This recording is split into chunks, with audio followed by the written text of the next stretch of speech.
सत्संग होते रहते हैं, लेकिन जो प्रेमी किसी कारणवश दूर नहीं जा पाते हैं उनको नज़दीक के आश्रम में सत्संग का लाभ मिल जाता है। सत्संग जहाँ भी मिलता है, सत्संगी के लिए उससे बढ़ के ज़्यादा भाग्य की और उससे ज़्यादा बढ़ के लाभ की कोई बात नहीं हो सकती, क्योंकि वो बड़भागी जीव होते हैं। पहला बड़ भाग है कि इंसान का चोला मिला।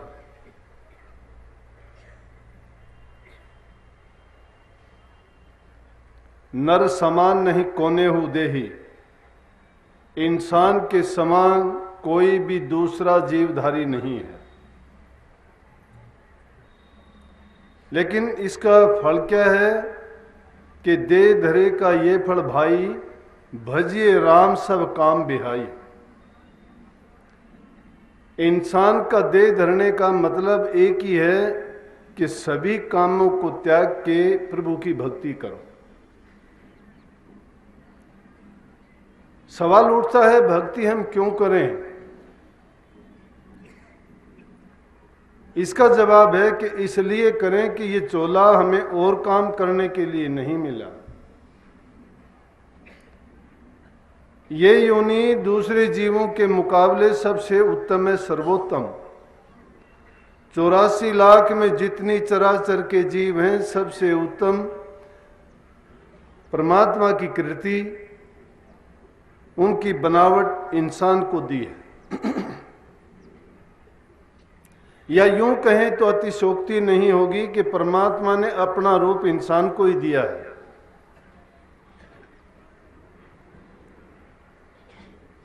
लेकिन जो जीव इस चीज से अनभिज्ञ हैं और वो काल और माया की चपेट में आ जाते हैं, वो इंसान के चोले का पूरा लाभ नहीं उठा पाते।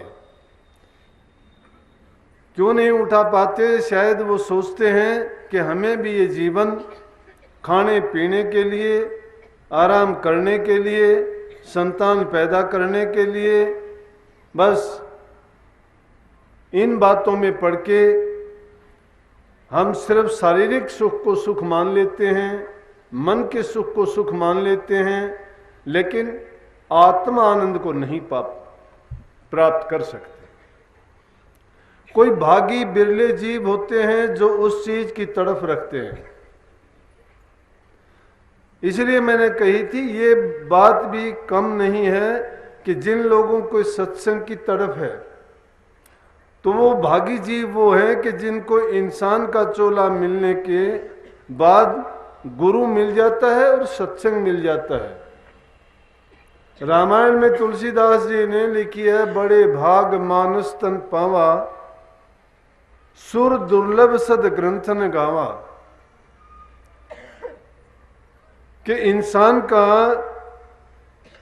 शरीर जो हमें मिला है उसके लिए देवी देवता भी ये कहते हैं कि हमें ये अवसर एक बार भी मिल जाए तो हम भी अपनी करनी करके इस काल और माया के देश से, इस बार बार के जन्म मरण के चक्कर से, अपने कर्म के भार से मुक्ति पाके हम सदा के लिए जो सायुज गति का नाम लिया, सायुज गति वो मुक्ति है कि हमारे शास्त्रों में जो 4 प्रकार की मुक्ति बताई गई हैं उनमें से सबसे उत्तम पहली मुक्ति बताई गई है सालोक की, दूसरी बताई गई है सामीप्य मुक्ति, तीसरी बताई गई है सारूप मुक्त सारूप और चौथी है सायुज मुक्ति। ये 4 प्रकार की मुक्तियां हैं जिनमें से सर्वोत्तम है सायुज। सारूप से भी उसके बाद एकम एक हो जाता है, जो हम अपनी भाषा में कहते हैं कि जहाँ ना गुरु होता है न शिष्य होता है, न शब्द होता है न प्रकाश होता है, और न वह सूरत होती है और न शब्द होता है। जब एकम एका हो जाते हैं, जिस प्रकार से हम जल के अंदर डुबकी लगा के अगर देखेंगे तो हमारे चारों ओर जल ही जल नजर आएगा, उसी प्रकार से जब ये रूह भी करनी करके अपने निज धाम में चली जाती है, जिसको हम परमात्म रूप कहते हैं, जिसको हम राधा स्वामी धाम कहते हैं, जिसको मुक्ति धाम कहा जाता है, उसमें मिलने के बाद में एकम एका हो जाता है और वो सायुज मुक्ति कहलाती है। सबसे पहले जो मुक्ति का नाम दिया गया वो सालोक मुक्ति है, जिस प्रकार से उस लोक में, उस मंडल में प्रवेश कर जाए, वो मुक्ति है। जिस प्रकार से सत्संग के इस प्रांगण में आ जाना, इस सत्संग में शामिल होना है, लेकिन उसके बाद और जब नजदीक आ जाते वो समीप मुक्ति है। तो संत मत ने कहा है कि संतों के संग में जाके, क्योंकि संतों का संग बहुत उत्तम बताया है, संतों की संगत बलीर जो गंधी की बास, जो गंधी कुछ दे नहीं तो भी बास सुबास। कि जिस प्रकार से किसी सुगंधित चीज के पास हम जाते हैं, अगर हम उसको ना भी खरीदें ना भी लें तो भी कोई बात नहीं, उसकी तो सुगंध भी अच्छी होने के कारण हमें सब अच्छा ही अच्छा कर देती है।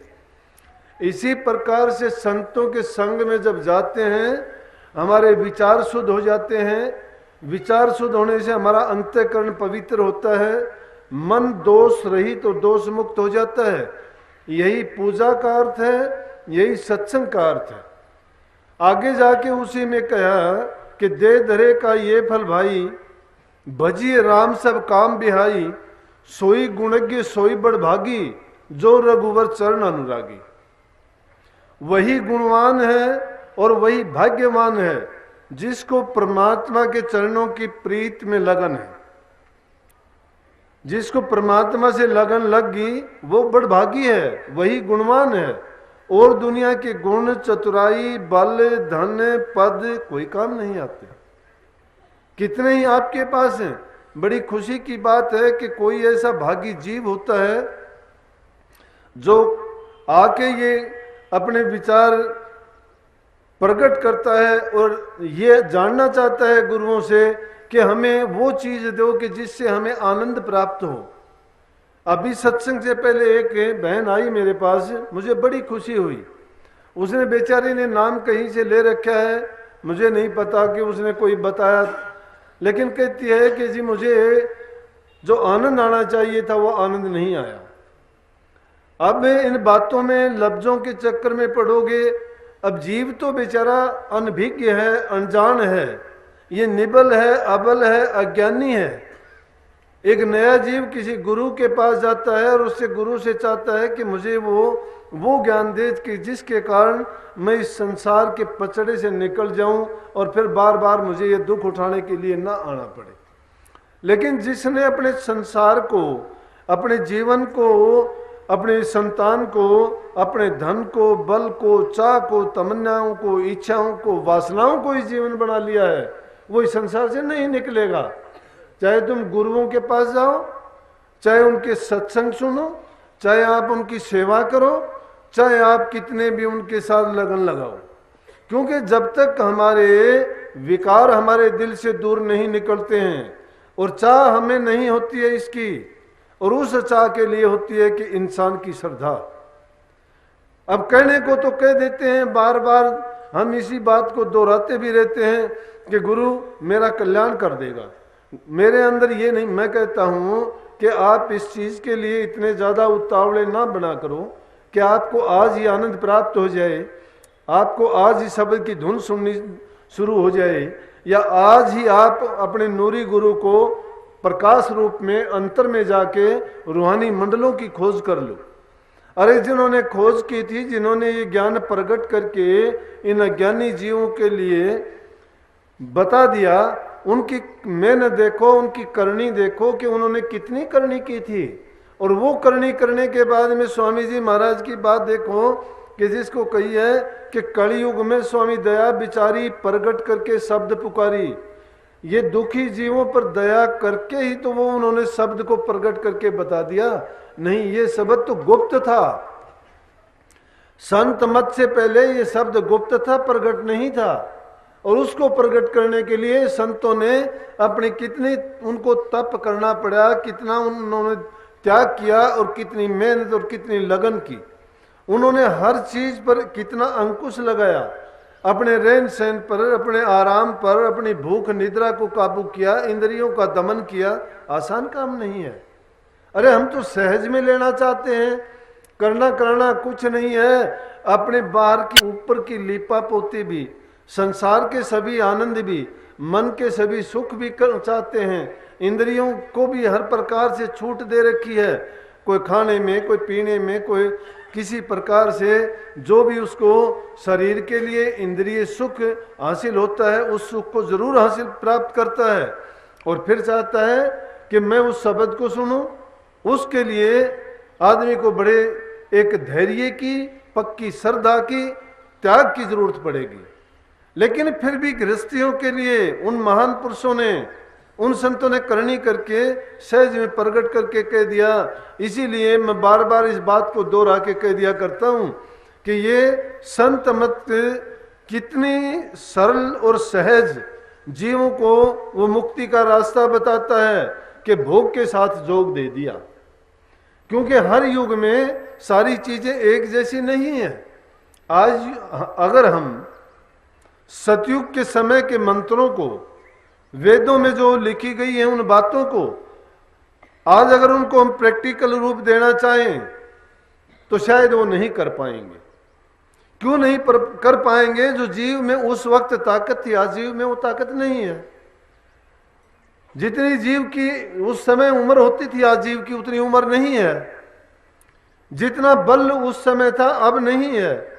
उस समय में प्राण इंसान के हार्ट में होते थे। हार्ट में जब प्राण थे तो मांस की जरूरत नहीं थी शरीर पर। जब योगियों ने, ऋषियों ने, तपधारियों ने उसको परमात्मा की खोज करने के लिए, उस आत्मा आनंद को प्राप्त करने के लिए शरीर को सुखा के लकड़ के जैसा बना दिया, शरीरों पर दीमक चढ़ गई। खान पान को उन्होंने कभी परवाह नहीं की क्योंकि प्राण हड्डी में थे। आज अगर कुछ समय के लिए हम 2 घंटे के लिए भी अभ्यास करते हैं और कुछ दिन अभ्यास करेंगे तो शरीर सूख जाएगा। क्यों सूख जाएगा? कि जब हमारा ध्यान वहां लगेगा हमें खान पान की परवाह नहीं रहेगी, जीव का रस नहीं रहेगा। हमें जीव के रस में अगर डूबते हैं तो क्या होगा? कबीर साहब जो कहते हैं कि कबीर माया काया खोटी, कभी माड़ी कभी मोटी। कि शरीर कभी मोटा होता है तो कभी कमजोर होता है, दुर्बल होता है, लेकिन ताकत किस चीज में होनी चाहिए? हमारी सूरत में होनी चाहिए, हमारी रूह में होनी चाहिए, हमारे मन के अंदर वो शक्ति होनी चाहिए। जब वो शक्ति किस चीज से मिलेगी? आत्म संयम से मिलेगी, संकल्प से मिलेगी। और वो संकल्प और आत्म संयम कहां से मिलेगा? जब गुरु को एक आदर्श रूप में स्वीकार कर लेंगे हम, उसमें अपनी पूरी श्रद्धा जोड़ देंगे। गुरु से प्रेम नहीं है, गुरु को तो हम इंसान भी नहीं जानते हैं, और गुरु की जो स्वांग है उसको समझ नहीं पाते हैं। क्योंकि जीव तो जितनी उसकी अकल है, जितनी समझ है, जितनी बुद्धि है, उसके उसी तुला पर तोलना चाहता है। वो बुद्धि की कसौटी पर ही उसको देखना चाहता है कि गुरु क्या है। अगर हमारा सोचने का दायरा इतना होता, गुरुओं की बात को समझने की हम में ये ताकत होती, तो फिर तो ये काम बहुत आसान हो जाता। लेकिन हम में उतनी सामर्थ्य नहीं है। इसलिए जीव के लिए ये निहायत जरूरी कर दिया कि वो अपनी श्रद्धा में फर्क ना आने दे, अपने प्रेम में अपने। इसीलिए भक्ति को प्रेमा भक्ति कही गई। भक्ति को दूसरा रूप नहीं, प्रेमा भक्ति। और प्रेमा भक्ति कब होती है? जब श्रद्धा पूरी जुड़ जाती है। श्रद्धा तो दिल में लाते नहीं है, लेकिन ये एक खुशी की बात है कि जिसको कम से कम ये तड़प है कि मुझे उस आत्मानंद की तलाश है। मैं उस लड़की से कहने लगा, बहन ये एक अच्छी बात है कि आपने कम से कम एक ऐसा सवाल किया है कि जिससे ये लगता है कि आपको तड़प है अपने घर जाने की और अपनी मंजिल को पाने के लिए। जीव की मंजिल क्या है? जीव का ये ठिकाना दुनिया में नहीं है। जिसको अपना घर समझे बैठे हैं, ये बेगाना देश है। हम उस पूर्वले देश से आए थे जिसका निशाना, जिसका पता ठिकाना संतों के बिना किसी को नहीं मिलता। अब गुरु क्या है? गुरुओं के तो राजाशाही ठाठ हो गए। शिष्यों से कभी मिलना नहीं होता, साथ में बात नहीं होती। गुरु से अपना जो कोई भ्रम पैदा हो गया, कोई उनको समस्या आती है या कोई समझ में बात नहीं आती, वो पूछ नहीं सकते। और ना ही जब आपस में वो इतने नजदीक जाते हैं कि आदान प्रदान भी नहीं होता उनके विचारों का, तो वो बेचारे अपनी जगह रहते हैं, गुरु अपनी जगह रहते हैं। वही बात है कि भोजन वस्त्र धन मिल जाता, लोग करें सत्कारा, रीब गुरु जी क्या न चाहिए मेरे भागकार। स्वामी जी महाराज कहते हैं कि गुरु चेला व्यवहार जगत में झूठा बरत रहा, शर्म आती है, बंद जाते हैं, कहते हैं कि गुरु को नहीं छोड़ूंगा, क्योंकि हमारे शास्त्रों ने बताया ऐसा। हमारे शास्त्र कहते हैं कि गुरु को छोड़ोगे तुम्हें पाप लगेगा, तुम ऐसे दोषी हो जाओगे कि तुम्हें नरकों में भी जगह नहीं मिलेगी। अब जीव को जब ये डर दिखाए गए, उनको ये तो नहीं पता कौन गुरु। अरे जब गुरु पूरा नहीं मिला है तो तुम कहां से ज्ञान प्राप्त कर लोगे। जब है आपके गुरु को ज्ञान नहीं है, एक बुझा हुआ चिराग के पास दूसरा चिराग लेके जाओगे, रोशन नहीं कर सकता। जो रोशन चिराग है उसके पास बुझे हुए चिराग को लेके जाओगे, वो उसको प्रज्वलित करके प्रकाशित कर देगा, प्रकाश देगा, क्योंकि स्वयं प्रकाशित है वो।